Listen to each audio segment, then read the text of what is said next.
Malam ini atau mulai dari sore tadi mereka maghrib berjamaah dalam bentuk solidaritas yang menunjukkan tentang persatuan umat dan ini persoalan kemanusiaan. Dan saya kira di Muhammadiyah telah melakukan, bahkan jauh sebelumnya telah melakukan penggalangan dana, dan itu kita sudah tahu bersama telah dikirim langsung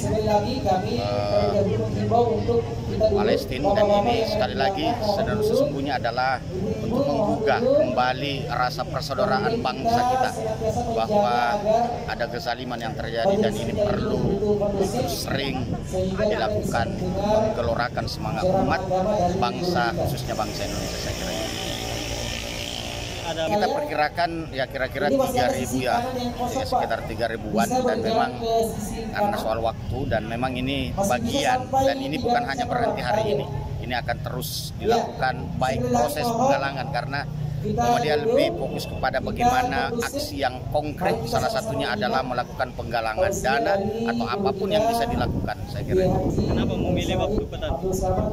Ya ini salah satunya kita sholat maghrib berjamaah sekaligus dilanjut dengan kunut nasilah, karena saya yakin Palestina, rakyat Palestina juga membutuhkan doa dari umat muslim.